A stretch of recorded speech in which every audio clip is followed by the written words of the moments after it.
It's 2023. People are still sleeping on Phoenix Cradle. Humanity is doomed. Check it out. Phoenix Cradle has two effects. Your Soul Invictus lasts 10 seconds instead of a measly 5, and your Sunspots work for allies. You know how Bungie slapped Heart of Inmost Light with a nerf for having too much ability regen and ability damage? This build has that, but better, and it shares that regen with allies. Let's get into it. The foundation of this build is the Soul Invictus aspect.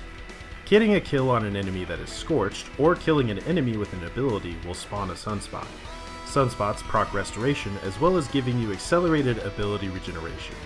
That regeneration will make chaining your abilities much easier, so this setup works perfectly alongside Roaring Flames.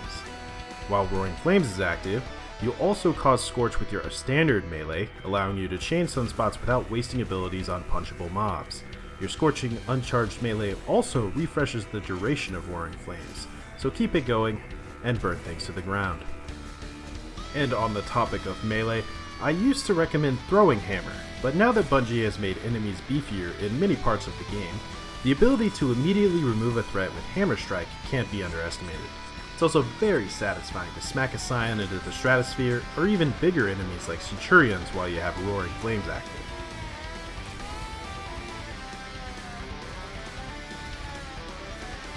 On a similar note, grenades are mostly preference, but firebolt grenades have a very short cooldown and spread Scorch like no other grenade does. I highly recommend them, just for spreading Scorch, but once you have Roaring Flames active, for actually getting kills. And you can forget about Healing Grenade. I'm a walking Sunspot healing dispenser, no need to waste that slot.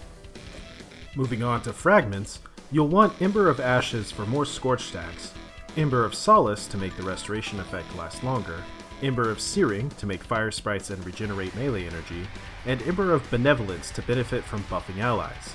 When you're solo, you can replace Benevolence with another fragment like Ember of Char, but I'm honestly too lazy to bother. Sue me. So to recap, killing a scorched enemy makes a Sunspot. Sunspots regenerate your abilities and heal you. If your allies walk into a Sunspot, they'll get the buffs too, but that's just a nice bonus. Sunspots scorch enemies, priming them to make more Sunspots, and killing enemies with your abilities, or uncharged burning melees, stacks their strength through Roaring Flames. The real beauty of this build is that even if you aren't using your abilities, weapons that scorch and certain exotics that have scorch properties can also start the Sunspot parade. Weapons that roll incandescent, such as Amit AR2, the BXR Battler, and Trustee, can make the magic happen.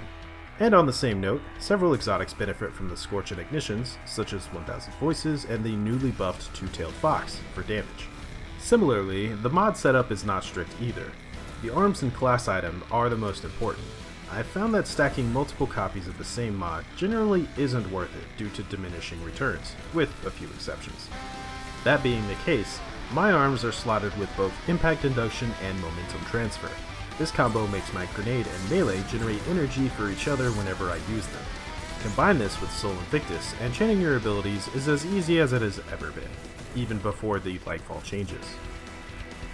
I also have a similar setup going in the class item, of Bomber, Outreach, and Distribution. Using my Barricade gives energy bumps to melee and grenade.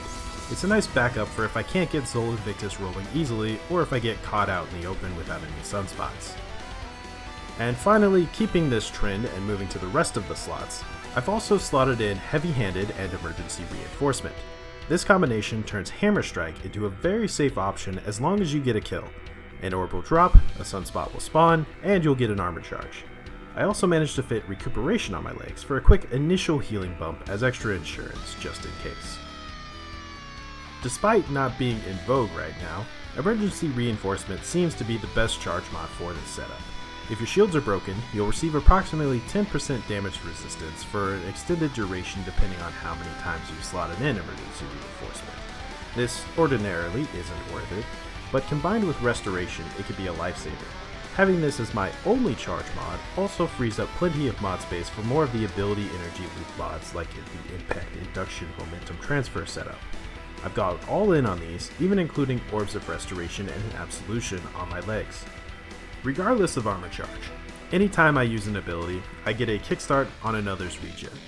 When combined with the ability regen of Sunspots, this setup results in my abilities being on deck whenever I need them. Moving on from mods to armor, stats are not difficult either. Stack as much resilience as you can, and you can basically call it good there. However, tier 5 or so of discipline and strength seemed to be the sweet spot for the ability loops in my brief testing, and recovery ended up mattering exactly 0% of the time thanks to restoration proccing everywhere. Once you've got a decent incandescent weapon and get a feel for creating sunspots from enemy groups, you're golden. To conclude, this is a build that makes solo content a breeze thanks to its survivability and damage output, and makes group activities a breeze thanks to shared buffs and the ability to play at close and moderate ranges depending on your weapons. Give it a spin while you're guiding your newer buddies through dungeons, or when you're soloing those dungeons. These pants are one size fits all, baby. Now take off Laura Lee and put your pants on. See you around.